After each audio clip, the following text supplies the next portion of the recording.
المهديين وأولياء أمته وعلماء ملته وسائر أمته أجمعين. أما بعد فأعوذ بالله من الشيطان الرجيم. بسم الله الرحمن الرحيم. ألا بذكر الله تطمئن القلوب. صدق الله العظيم. إن الله وملائكته يصلون على النبي يا أيها الذين آمنوا صلوا عليه وسلموا تسليما. بآواز بلند پڑھیے الصلاۃ والسلام علیک یا سیدی یا رسول اللہ وعلی آلک وصحبہ یا سیدی یا حبیب اللہ.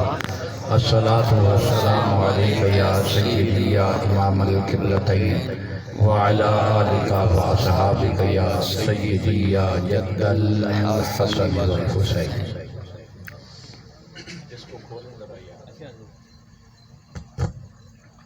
واجب الاحترام معزز و محتشم سامعین حضرات،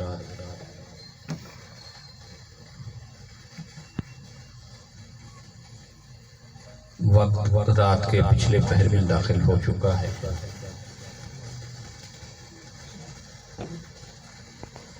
اگرچہ یہ مقبولیت کی گھڑیاں ہوتی ہیں بے شک، لیکن آپ لوگ بھی شاید تھکاوٹ کا شکار ہیں.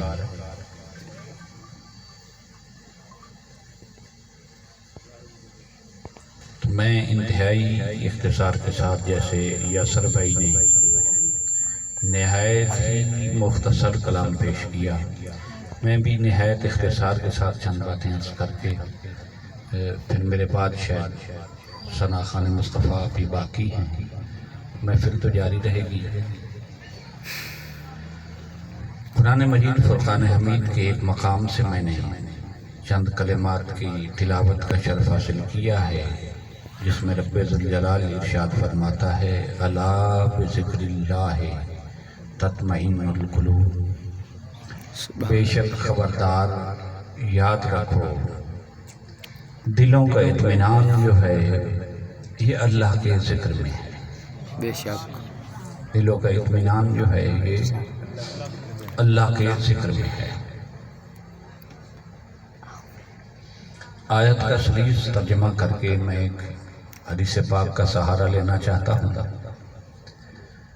الجامع الصغیر میں حضرت مجاہد رضی اللہ تعالی عنہ سے روایت ہے، اور امام جلال الدین سیوطی نے الدر المنصور میں بھی اس حدیث کو نقل کیا ہے. آقا علیہ الصلوۃ والسلام نے ارشاد فرمایا ذکر الانبیاء عبادت و ذکر الصالحین کفارت. سبحان اللہ. آقا علیہ الصلوۃ والسلام نے ارشاد فرمایا کہ انبیاء کا ذکر جو ہے یہ عبادت ہے، اور صلحاء اور اولیاء کا ذکر جو ہے یہ انسان کے گناہوں کا کفارہ ہے. بے شک، سبحان اللہ، سبحان اللہ. قرآن مجید سے میں نے آیا کی تلاوت کی کہ بے شک اللہ رب العزت کا ذکر ہی دلوں کا اطمینان ہے. تو آئیے اس قرآن اور حدیث کے پہلے حصے کو ملا کر میں تھوڑا سا گفتگو کو آگے لے کر چلنا چاہتا ہوں کہ ذکر خدا کیا ہے اور ذکر مصطفیٰ کیا ہے. سبحان اللہ، سبحان اللہ. قرآن کہتا ہے کہ اللہ کا ذکر ہی دلوں کے اطمینان کا سبب ہے. میرے آقا فرماتے ہیں کہ انبیاء کا ذکر جو ہے یہ عبادت ہے. سمپل سی بات یاد رکھیں کہ جو کام، جو عمل عبادت کے زمرے میں آتا ہو وہ صرف اور صرف خالصتاً اللہ کے لیے. سبحان اللہ. اس لیے کہ اس کے سوا کسی کی عبادت جائز نہیں. ایاک نعبد و ایاک نستعین. مگر یہ آیت پڑھنے کے لیے پنجابی جادن منہ ہی چنگا ہونا چاہیے. سمجھ گئے؟ ایاک نعبد و ایاک نستعین، کہ ہم تیری ہی عبادت کرتے ہیں اور تجھ سے ہی مدد طلب کرتے ہیں. تو عبادت کے لائق ذات سے ذات باری تعالیٰ ہے، اللہ کی ذات ہے. جو کام جو عمل عبادت کے زمرے میں آئے گا وہ خالصتاً اللہ کے لیے ہوگا. جبکہ حدیث کہتی ہے ذکر الانبیاء عبادت، کہ صرف اللہ کا ذکر ہی عبادت نہیں، انبیاء کا ذکر بھی عبادت ہوتا ہے. انبیاء کا ذکر بھی عبادت ہوتا ہے. تو عبادت تو بھائی خالص اللہ کے لیے ہوتی ہے. انبیاء کا ذکر کیسے عبادت ہے؟ گویا آقا دو جہاں صلی اللہ علیہ وسلم اس حدیث پاک کے ذریعے پیغام دینا چاہتے ہیں کہ کائنات والوں، اس کائنات میں جتنے بھی انبیاء اور مرسلین جلوہ گر ہوئے ان کا ذکر حقیقت میں ذکر خدا، سبحان اللہ، ان کا ذکر حقیقت میں ذکر خدا ہے. آپ کسی بھی نبی کا ذکر کریں تو وہ عبادت تصور ہوگا. اب چھوٹی سی بات یہاں سننے کہ جیسے جملہ انبیاء پر آقا علیہ السلام کو فوقیت حاصل ہے، میرے آقا جملہ انبیاء سے عرفہ اور اعلیٰ ہیں، اسی طرح میرے آقا کے ذکر پاک کو بھی جملہ انبیاء کے ذکر پر فضیلت ہے. نعرہ تکبیر، نعرہ رسالت، نعرہ تحقیق، نعرہ حیدری، نعرہ غوثیہ. جملہ انبیاء کے ذکر پر بھی آقا علیہ السلام کے ذکر کو فضیلت ہے. اب جب ہر نبی کا ذکر عبادت ہے، ہر نبی کا ذکر عبادت ہے، تو ذرا اندازہ لگائیے ذکر مصطفیٰ کا کیا ہوگا. سبحان اللہ، سبحان اللہ. اس لیے جبریل امین جب آقا علیہ السلام کی بارگاہ اقدس میں حاضر ہوتے ہیں تو ان سے سوال کیا جاتا ہے کہ رب کائنات کا جو مصطفیٰ کریم سے وعدہ ہے، وَرَفَعْنَا لَكَ ذِكْرَكَ. نعرہ تکبیر، اللہ اکبر، نعرہ رسالت، یا رسول اللہ، نعرہ تحقیق، حق جا نعرہ حیدری. لا الہ. کوئی بیچارے مجبور بھی ہوندے تے کمزور بھی ہوندے سارے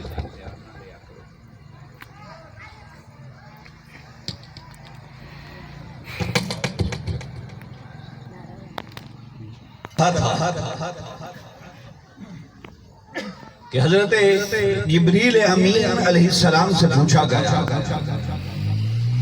کہ رب کائنات کا جو آقا علیہ السلام کے ساتھ وعدہ ہے کہ وَرَفَعْنَا لَكَ ذِكْرَكَ. اچھا ایک گل اتنے میں اکثر کردہ ہوں کہ ذات مصطفیٰ کائنات ارضی و سماوی میں وہ ذات ہے، واحد وہ ذات ہے جن کے ساتھ کائنات کی کسی چیز کو مثال اور تشبیہ نہیں دی جاتی. سبحان اللہ. ورنہ جب آپ کسی چیز کے اوصاف کرنا چاہیں نا تو اتنا ضرور کہا جاتا ہے کہ اس میں اتنی اچھائی ہے، یہ اتنا خوبصورت ہے، یہ اتنا خوش اخلاق ہے. مگر قرآن نے کیا خوبصورت مضمون بیان کیا ہے، وَرَفَعْنَا لَكَ ذِكْرَكَ. سبحان اللہ. اگر رب ذوالجلال اتنا بھی فرما دیتا کہ وَرَفَعْنَا ذِكْرَكَ، کہ حبیب ہم نے آپ کا ذکر بلند کیا، تو مقصود تو اس سے بھی پورا ہو سکتا تھا. بے شک. سبحان. مگر کیوں فرمایا وَرَفَعْنَا لَكَ ذِكْرَكَ؟ حبیب بے شک ہم نے کائنات کو عزت رفعت مقام عطا کیے، مگر کسی وجہ مگر کسی وجہ سے یہ میں سادہ بات عرض کر دوں، میں اس جگہ آپ کے سامنے بیٹھا ہوں، میں تو نکمہ آدمی ہوں، نالائق آدمی، مگر اتنا ضرور ہے کہ مجھے ایک خانقاہ سے نسبت ہے۔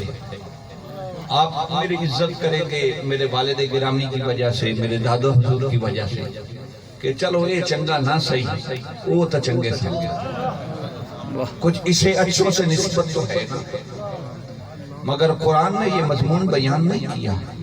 قرآن کہتا ہے وَرَفَعْنَا لَكَ ذِكْرَكَ، حبیب ہم نے ہر ایک کو عظمتیں بیان کی عطا کی، مگر وَرَفَعْنَا لَكَ ذِكْرَكَ، حبیب آپ کا ذکر بلند اس لیے بھی نہیں کیا کہ آپ حضرت عبداللہ کے بیٹے ہیں اور وہ عرب کے بہت بڑے رئیس تھے، اس لیے بھی ذکر بلند نہیں کیا کہ آپ حضرت ابراہیم علیہ السلام کی اولاد سے ہیں اور وہ ابراہیم اللہ کے خلیل تھے، آپ کے ذکر اس لیے بھی بلند نہیں کیا کہ آپ آدم علیہ السلام کی اولاد سے ہیں اور وہ ابو البشر تھے۔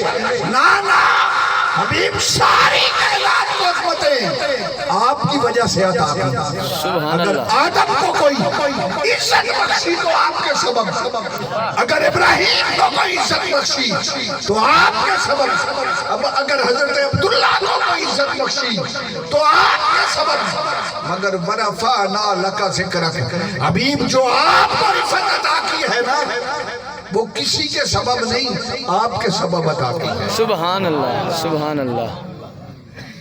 میں اگر ایک سادہ سا جملہ عرض کر دوں، جس سے پیار ہونا اس کی نسبتیں تلاش نہیں کی جاتی، واہ، بے شک، بلکہ جس سے پیار ہو اس کی نسبتیں اس طرح سے تلاش کی جاتی ہیں کہ جسے اس سے نسبت ہے میں اسے اس کی نسبت سے اسے بھی نواز دوں۔ تو فرمایا وَرَفَعْنَا لَكَ ذِكْرَكَ، حبیب ہم نے آپ کو آپ کی وجہ سے عزت بخشی ہے، کیوں؟ آپ سے پیار جو ہے، سبحان اللہ، آپ محبوب جو ہیں نا۔ سبحان اللہ۔ ابی یاسر جو ہے نا یہ سخن اور فن اور شاعری سے ان کا اچھا خاصا شغف ہے، مجھے تو شعر یاد نہیں رہتے مگر مجھے یہ ایک غزل کا شعر بڑا پسند ہے، اکثر میں پڑھا بھی کرتا ہوں کہ ان کی نظر میں کوئی جادو ضرور تھا، اللہ، جس پہ پڑی اس کے جگر تک اتر گئی۔ سبحان اللہ۔ اور اگلا شعر جو ہے وہ میں اس آیت کو سمجھانے کے لیے پڑھنا چاہتا ہوں کہ ان کے جمال رخ پہ انہی کا جمال ہے۔ واہ، کہتے ہیں نا فلاں سونا ہے، ایڈا سونا ہے، فلاں ورگا سونا ہے، اور جی میں آؤ سونا ہے نا انہیں اے سونا ہے، نہیں فرمایا ان کے جمال رخ پہ انہی کا جمال تھا، اور تو ایڈا سونا ہے کہ تیرے حسن نال تشبیہ نہیں دی جا سکتی۔ سبحان اللہ۔ ان کے جمال رخ پہ انہی کا جمال، وہ چل دیے تو رونق شام و سحر گئی۔ تو میں عرض کر رہا تھا جبریل امی سے پوچھا صحابہ نے آقا علیہ السلام کی خدمت میں کہ رب کائنات نے میرے آقا کا ذکر کتنا بلند کیا ہے، تو جبریل امین عرض کرتے ہیں یا رسول اللہ صلی اللہ علیہ وسلم اے جعلتک ذکرا من ذکری فمن ذکرک ذکرنی۔ جبریل امین فرماتے ہیں کہ حبیب رب نے آپ کا ذکر اتنا بلند کیا ہے کہ رب کائنات فرماتا ہے اے جعلتک ذکرا من ذکری، حبیب میں نے آپ کے ذکر کو اپنا ذکر بنا لیا۔ سبحان اللہ۔ آپ کے ذکر کو اپنا ذکر بنا لیا ہے۔ فمن ذکرکا ذکرنی، اب کوئی ملا ملوانا یہ نہ کہتا پھرے کہ تم تو ساری رات محافل نعت کرتے ہو اور محمد کے ترانے گاتے ہو۔ فمن ذکرکا ذکرنی، حبیب جس نے تیرا ذکر کیا حقیقت میں اس نے ہی تو میرا ذکر کیا۔ سبحان اللہ، سبحان اللہ، اللہ اکبر یا رسول اللہ، یا الہی، زندہ باد ذکرک ذکرنی، حبیب جس نے تیرا ذکر کیا اس نے میرا ذکر کیا۔ قبلہ شاہ جی فرماندے ہوندے سن، میں نے جملہ انہاں دا یاد ہے کہ حضور دا ذکر کریے تو 2 اجر ملتے ہیں، تے صرف اللہ دا ذکر کریے تو 1 اجر ملتے ہیں۔ کہنے سمجھا یاسر بھائی، وہ اسی آیت کا ترجمہ، اسی حدیث کا ترجمہ ہے کہ اگر تم محمد محمد کرو گے، فمن ذکرک ذکرنی، اگر محمد محمد کرو گے تو اس میں ذکر مصطفیٰ بھی ہے، ذکر خدا بھی ہے۔ سبحان اللہ، بے شک بے شک، ذکر مصطفیٰ بھی ہے اور ذکر خدا بھی ہے۔ اور اگر ساری رات اللہ اللہ کرتے رہے تو اس کے ذکر کا تو اجر ملے گا، مگر ذکر مصطفیٰ کا اجر نہیں ملے گا۔ تو اگر دوہرا اجر لینا چاہتے ہو، دوہری نیکیاں لینا چاہتے ہو، دوہرا عبادت لینا چاہتے ہو تو ذکر مصطفیٰ کیا کرو۔ سبحان، اس لیے کہ ذکر مصطفیٰ بھی ہے اور ذکر خدا بھی ہے۔ سبحان اللہ،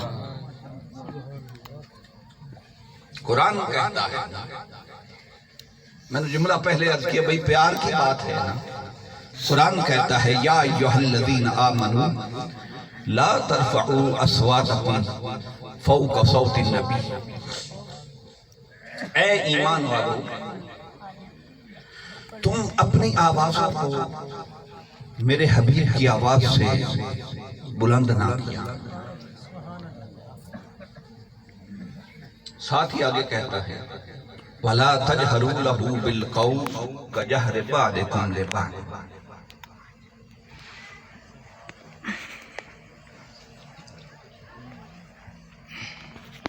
اور میرے حبیب کو اس طرح بھی نہ پکارا کرو جس طرح تم ایک دوسرے کو پکارتے ہو۔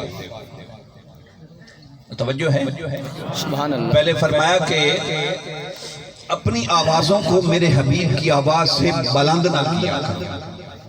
اس میں آواز کی بلندی کا ذکر ہے، آواز کی بلندی، اچھا یہاں ذات کا ذکر نہیں، آواز کا ذکر ہے۔ اگر اسے آواز میں بلندی گوارا نہیں تو ذات میں برابری کیسے گوارا ہوگا؟ سبحان اللہ، دوسرے مقام پر فرمایا وَلَا تَجْهَرُوا لَهُ بِالْقَوْلِ كَجَهْرِ بَعْضِكُمْ لِبَعْضٍ، اور اس طرح بھی نہ پکارا کرو جس طرح تم ایک دوسرے کو پکارتے ہو۔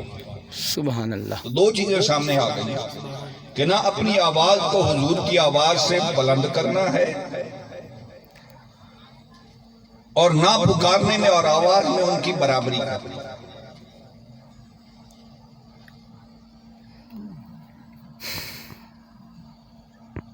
ان دونوں کاموں میں سے کوئی کام ہو گیا تو قرآن کیا کہتا ہے؟ ان تحبط اعمالکم وانتم لا تشعرون، قرآن کہتا ہے آواز بلند ہو گئی یا مخاطب ہونے میں آواز میں برابری ہو گئی تو سارے اعمال ضائع، سارے اعمال کا ستیاناش۔ دوسرے مقام پر یہیں اس سے آگے کیا کہتا ہے؟ ان الذین یغضون اصواتهم عند رسول اللہ، وہ لوگ جو اپنی آواز کو میرے محبوب کی بارگاہ میں پست رکھتے ہیں تو ان کو کیا ملتا ہے؟ جو آواز بلند کرے یا آواز برابر کرے، جتنا بڑا زاہد عابد کیوں نہ ہو، ساری نیکیوں کا بیڑا غرق ہو گیا۔ اور جس نے کچھ بھی نہیں کیا، یہاں کوئی نمازوں روزوں کا ذکر نہیں ہے، کچھ بھی نہیں کیا، اعمال نامہ بالکل صاف ہے، مگر صرف اتنا کام کیا یغضون اصواتهم عند رسول اللہ، فقط اتنا ادب کا لحاظ رکھا کہ میری حبیب کی بارگاہ میں اپنی آواز کو پست رکھا۔ سبحان اللہ، اب ہے کیا؟ قرآن کیا کہتا ہے؟ اسے میں کیا دیتا ہوں؟ رب کہتا ہے اولئک الذین امتحن اللہ قلوبہم للتقوی، جس نے صرف اتنا ادب کا لحاظ رکھ لیا کہ اپنے حبیب میرے حبیب کی بارگاہ میں اپنی آواز کو پست رکھا، فرمایا میں خدا اسے تقوی کا سرٹیفکیٹ دیتا ہوں، سبحان اللہ، میں خدا اسے تقوی کا سرٹیفکیٹ دیتا ہوں، وہ متقی ہے، وہ پرہیزگار ہے۔ اب قرآن میں بجا ہے کہ اللہ سے ڈرو اور تقوی اختیار کرو، اللہ سے ڈرو اور تقوی اختیار کرو۔ کوئی پوچھے بھئی تقوی ہے کیا؟ تو قرآن خود بتا دیتا ہے ان الذین یغضون اصواتهم عند رسول اللہ اولئک الذین امتحن اللہ قلوبهم للتقوی۔ کوئی پوچھے نا کہ متقی کون ہوتا ہے تو کہیں کوئی جتنا مصطفیٰ کا باادب ہو اتنا بڑا متقی ہوتا ہے۔ سبحان اللہ، بے شک یہ تقوی کوئی نمازوں شمازوں سے نہیں آتا۔ شیطان نے بھی بڑی نمازیں پڑھی تھی، نہ پڑھنے والا فاسق و فاجر ہے، مگر بات جو قرآن نے بیان کی ہے، قرآن کہتا ہے جتنا بڑا عبادت گزار کیوں نہ ہو، میرے حبیب کا اگر گستاخ بے ادب ہے تو لعنتی ہے بھی قبول نہیں، اور جتنا بڑا گناہگار کیوں نہ ہو میرے حبیب کا ادب کرنے والا ہے، میرے حبیب کا غلام ہے، تو فرمایا اس سے بڑا متقی کون ہو سکتا ہے؟ سبحان اللہ۔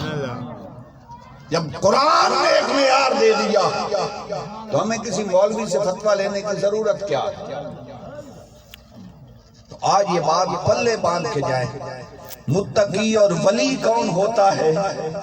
جو حضور کی بارگاہ کا جتنا بڑا غلام ہو وہ اتنا بڑا امام ہے، اتنا بڑا ولی ہے، اور جو مصطفیٰ کریم کی بارگاہ کا جتنا بڑا بے ادب ہے، گستاخ ہے، اتنا بڑا ابلیس اور شیطان ہے۔ بے سبحان اللہ۔ پھر قرآن کیا کہتا ہے؟ کہتے ہیں یہ تم نے کہاں سے لے لیا کہ ذکر مصطفیٰ ہی ذکر خدا ہے؟ تو بھئی قرآن بھرا پڑا ہے، ذرا اٹھا کے تو دیکھیں، اس نے تو کسی چیز کو اپنے حبیب سے جدا نہیں رکھا۔ اطاعت کی باری آتی ہے تو کہتا ہے من یطع الرسول فقد اطاع اللہ، اور کوئی اگر میری اطاعت کرنا چاہتا ہے تو میرے حبیب کو دیکھے۔ کچھ ڈیپلی بھی سوچنا چاہیے۔ یاسر بھائی ابھی میرے ذہن میں یہ بات آئی، فرمایا من یطع الرسول فقد اطاع اللہ۔ بھئی یہ اطاعت کیا ہوتی ہے؟ اطاعت کیا ہوتی ہے؟ اتباع کیا ہوتی ہے؟ پیروی کیا ہوتی ہے؟ یہ کسی کو دیکھا جائے کہ کوئی کام کر رہا ہے تو اس کی نقل اتاری جائے، جیسے وہ کر رہا ہے نا ویسے کرنا، اسے اطاعت کہتے ہیں۔ بات سمجھ رہے ہیں؟ اب تو سمجھ آ گئی نا؟ تو فرمایا من یطع الرسول فقد اطاع اللہ۔ یہ ریکارڈ ہو رہی ہے، کسی مولوی کو اگر کوئی فتویٰ لگا دے تو مجھے ڈرنے کی کوئی ضرورت نہیں۔ قرآن کہتا ہے کہ مصطفیٰ کی اطاعت ہی خدا کی اطاعت ہے۔ یہاں تک تو آپ سنتے آئے ہیں، مگر آپ نیا نقطہ سے آیت کی ضمن میں سن لیں۔ فرمایا مصطفیٰ کی اطاعت خدا کی اطاعت ہے، یعنی جس طرح مصطفیٰ کریں بس تم ان کی اتباع کرو، یہ خدا کی اتباع ہوگی۔ تو میں کیوں نہ کہوں کہ جو مصطفیٰ کریں بس یہی تصور کرو کہ بظاہر تو مصطفیٰ کر رہے ہیں، حقیقت میں خدا کر رہا ہے۔ بے شک، سبحان اللہ۔ فرمایا من یطع الرسول فقد اطاع اللہ۔ اوہ خدا کو تو کسی نے کچھ کرتے دیکھا نہیں، وہ تو ان چیزوں سے پاک ہے۔ تو یوں سمجھ لیجئے مصطفیٰ کا چلنا خدا کا چلنا ہے، مصطفیٰ کا بیٹھنا خدا کا بیٹھنا ہے، مصطفیٰ کا کلام کرنا خدا کا کلام کرنا ہے۔ وما ينطق عن الهوى ان هو الا وحی یوحی۔ اور پھر قرآن کہتا ہے یہ جو صحابہ نے مصطفیٰ کی بیعت کی ہے نا، نادانوں یہ مصطفیٰ کی بیعت نہیں، یہ خدا کی بیعت ہے۔ یہ مصطفیٰ کے ہاتھ میں انہوں نے ہاتھ نہیں دیا، قرآن کہتا ہے خدا کے ہاتھ میں ہاتھ دیا ہے۔ ان الذین یبایعونک انما یبایعون اللہ۔ اوے تسی میرے یار دے ہاتھ میں بندے دا ہاتھ سمجھتے ہو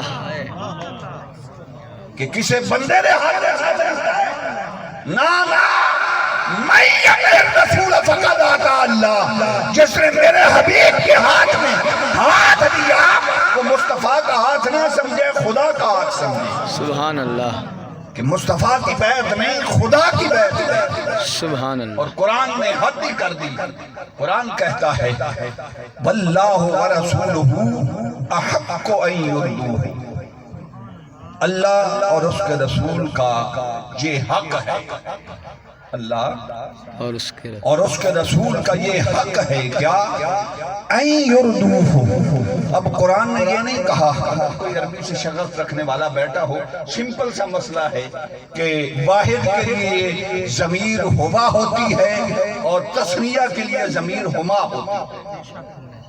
اب پیچھے ذکر ہے واللہ ورسولہ، اللہ اور اس کے رسول، دو ہو گئے نا، ایک اللہ اور ایک اس کا رسول، فرمایا واللہ ورسولہ، اللہ اور اس کے رسول دونوں کا یہ حق ہے کیا حق کو ان یردوہ۔ اب یہ نہیں فرمایا ان یردوہما، کہ اللہ اور اس کے رسول کا یہ حق ہے کہ ان دونوں کو راضی رکھا جائے، نا فرمایا رضا کی بات آئے تو ان یردوہ،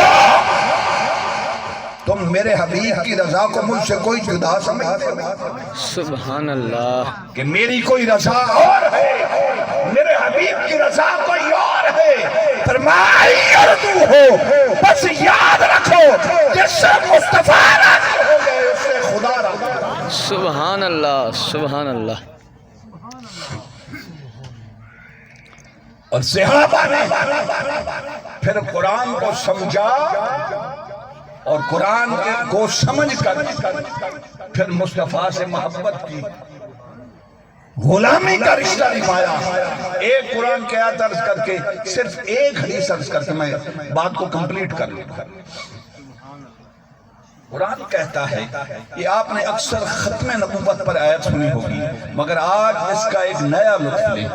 قرآن کہتا ہے ما کان محمد ابا احد من رجالکم،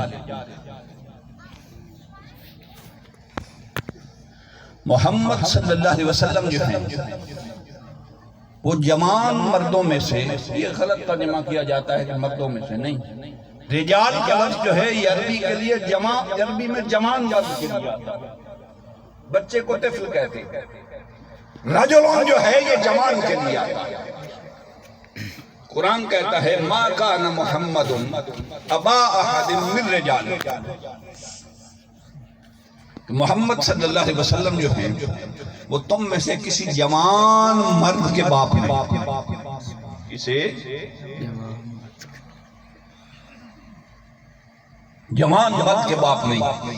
میں آج جو ختم نبوت والا نقطہ نہیں چھیڑنا چاہتا، ایک اور بات عرض کرنا چاہتا ہوں ایک جملے میں۔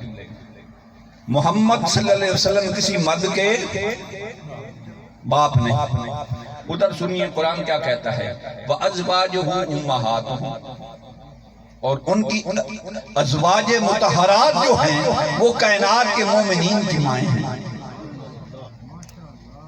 ابھی آپ نہیں سمجھے، ازواج مطہرات جو ہیں یہ مومنین کی مائیں ہیں۔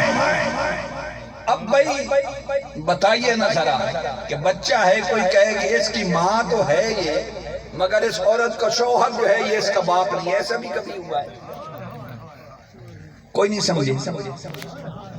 بھئی کوئی کہے کہ یہ عورت اس کی ماں تو ہے مگر اس کا شوہر اس کا باپ ہے، ایسا تو کبھی نہیں ہو سکتا۔ قرآن کہتا ہے کہ مصطفیٰ کریم کی ازواج مطہرات کائنات کے سارے مومنوں کی مائیں ہیں، مگر یاد رکھو ما کان محمد ابا احد من رجالکم، کوئی میرے محبوب کو باپ نہ کہے، سبحان اللہ، کوئی میرے محبوب کو باپ نہ کرے کوئی، اس لیے کہ یہ باپ کا لفظ اور باپ کا رشتہ بڑا عام سا ہے۔ دنیا میں اور بھی لاکھوں باپ ہوں اور کوئی میرے محبوب کو بھی باپ کہتا ہے۔ ما کان محمد ابا احد من رجالکم، بھئی کائنات میں بڑے باپ ہوں گے، ہاں مصطفیٰ کی ازواج مطہرات تمہاری مائیں ہیں، مگر خبردار مصطفیٰ کو کوئی باپ نہ کہے۔ سبحان اللہ، اور صحابہ نے یہ نسبت غلامی پھر نبھائی. میری آخری بات ہے، بات ختم کرنے لگا. حضرت ام سلیم رضی اللہ تعالیٰ عنہ، آپ کے گھر آقا علیہ السلام کا ایک بستر تھا چمڑے کا. اس وقت چمڑے کے بستر ہوا کرتے تھے. چمڑے کا بستر تھا اور آقا علیہ السلام جب حضرت ام سلیم کے گھر تشریف لے جاتے تو اس بستر پر جا کر آرام سمجھ رہے ہیں؟ سبحان اللہ. اب گرمیوں کے دن تھے.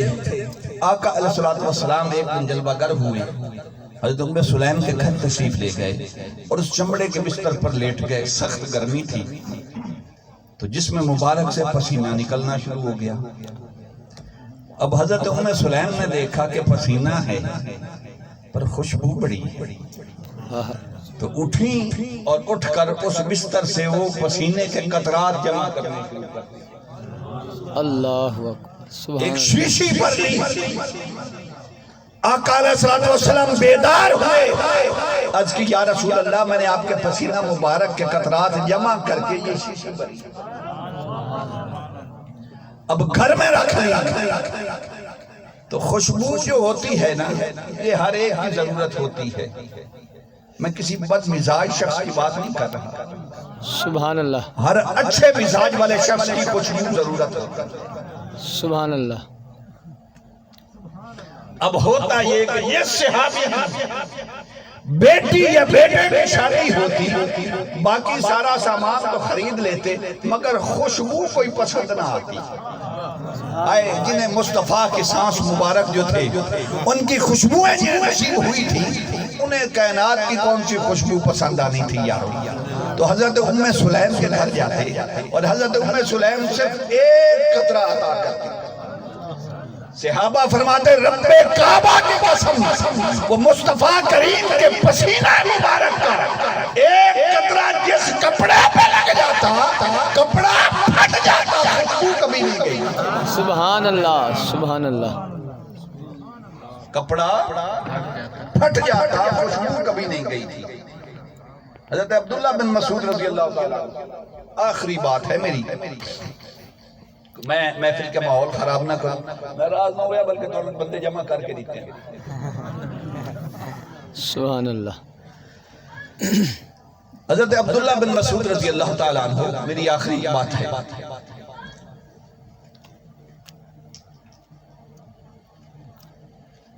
آپ امت محمدیہ کے بہت بڑے محدث اور مجتہد ہیں. آپ میری بات سنیں، وہ ان کا کام کریں. آپ امت محمدیہ کے بہت بڑے محدث اور مجتہد ہیں. آج کل اگر کسی سے پوچھا جائے کہ محدث اور شیخ القرآن اور مجتہد یہ کیسے بنا جاتا ہے تو بتائیں گے اتنی کتابیں پڑھنی پڑتی ہیں، اتنے مدرسوں میں جانا پڑتا ہے، اتنے اساتذہ کے ساتھ نظام و تلمذ کرنا پڑتا ہے، اتنے یونیورسٹیز میں جانا پڑتا ہے، جدید دور ہے. مگر کسی نے حضرت عبداللہ بن مسعود سے پوچھا کہ حضرت یہ آپ کے پاس جو علم ہے فقہ کا، حدیث کا، قرآن کا، یہ آپ نے کیسے حاصل کیا؟ کون سی کتابیں پڑھی؟ کس استاد کے سامنے سالوں میں تلمذ کیا؟ سنیے آخری میرا پیغام اور بات ختم. فرمایا نہ کوئی کتاب پڑھی ہے، نہ کسی مدرسے میں گیا ہوں، نہ کسی استاد کی ضرورت پڑی ہے. تو پوچھا پھر کیا ہے؟ فرمایا زندگی میں ایک ہی کام کیا ہے. آقا علیہ السلام کے ساتھ جس سفر میں میں ہوتا تھا، حضور علیہ السلام جب اپنے نالین اتارتے تھے نا تو میں انتظار میں کھڑا ہوتا تھا. میں نے آقا کے نالین کبھی زمین پر نہیں رکھے. سبحان اللہ. زندگی میں ایک ہی کام کیا، جب میرے آقا نالین مبارک اتارتے تو اٹھا کے اپنے سینے سے لگا لیتا. بس یہ نالین مصطفیٰ کی برکت ہے کہ سینے سے لگائے رکھا. مصطفیٰ کے جوتوں نے قرآن کا نور میں بھر دیا، حدیث کا نور بھر دیا، فقہ کا نور بھی بھر دیا. جتنے علوم تھے فقط مصطفیٰ کے نالین کو سینے سے لگانے سے سینے میں آئے. بے شک اور یاد رکھیں ہم حنفی ہیں, ہم حنفی ہیں. آناف کی تو ساری فقہ حضرت عبداللہ بن مسعود کی روایات سے چلتی ہے. آپ کے علم کے لیے عرض کر رہا ہوں, امام اعظم ابو حنیفہ نے اپنی فقہ کے لیے سب سے زیادہ دلائل جو ہیں حضرت عبداللہ بن مسعود کی روایت کردہ حدیث سے پیش کیے. تو یوں سمجھ لیں کہ فقہ حنفی جو ہے یہ تو آقا علیہ السلام کے نالین کا صدقہ ہے. اس کو سارا فیض آقا علیہ السلام کے نالین سے ملا. میں زیادہ وقت نہیں لینا چاہتا اور آپ کے درمیان حائل بھی نہیں ہونا چاہتا. اللہ رب العزت کی حضور دعا ہے کہ اللہ رب العزت ہمیں آقا علیہ السلام کی کامل محبت اور عقیدت عطا فرمائے. یار زندہ صحبت باقی, پھر کدی تسی ہتھے چڑھے تو پھر لمبی تقریر کر سکتے.